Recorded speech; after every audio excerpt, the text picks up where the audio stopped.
Ito ang ginagawa ko na Electrolux top load automatic washing machine. So ang problema niya, maingay siya kapag nagwa-wash. Napapaigot pa yung labada, hindi na. Gagalaw lang. Konti lang. So yung tunog niya pag maitulak lalo pag may pag umiikot siya. pag may load na siya. So ini-expect ko nga ito ang problema. Minsan kasi ito, so makikita naman kapag nabungal na yung mga ngipin dito. Yan pero kita mabuo yung mga ngipin So kaya dito, na-verify ko naman din na gearbox talaga ang problema. So yung gearbox.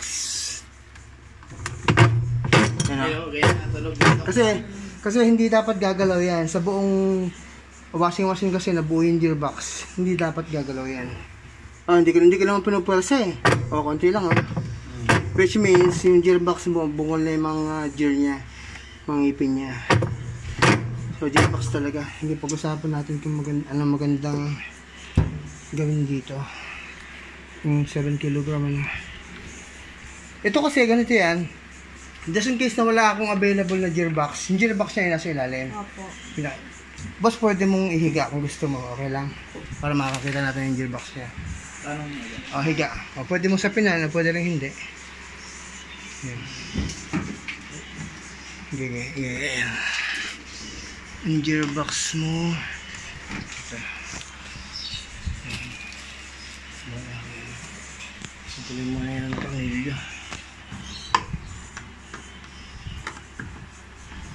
Yan kasing ganitong problema kasi ng gearbox mo, yung mga yung pinaka ngipin sa loob ng bungal sa gear mo. Ito yung gearbox, yung bakal na yan.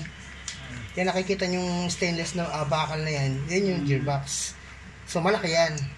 Kaya talagang hindi rin mura yan.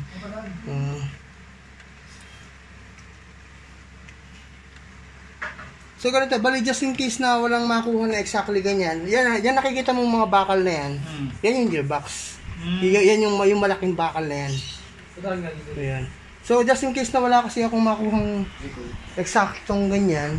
Halimbawa, Electrolux to. Kinakabitan ko siya ng tab. Yung kung mismo tab na, yung tab kasi yung bilog na laga ng labada. Siyempre kasama na yung gearbox doon.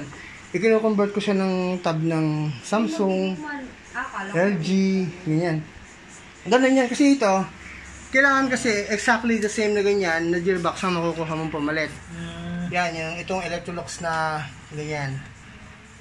Nakita po sa ganyan. So ako, just in case na minsan wala akong makuhang exactong ganyan, yung buong tab na may kasama na siyempre yung gearbox yun. Pero pang LG, pang Samsung. Kasama yung tab pag pinalitan mo. Kung walang makuhang ganyan. Hindi mas mahal din pag gano'n. Hindi naman din.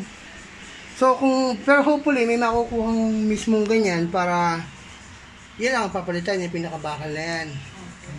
So yan yung gearbox niya. Talagang sira na talaga. Kasi nga, yun nga, alam ko na kaagad na kinakaragahan niya ng mabigat. Diba? Kasi usually pag talagang may mga comforter ka nilalaban, papupurasa talaga siya. Hindi katulad ng mga damit-damit lang. Yun, kaya talagang nagkatama.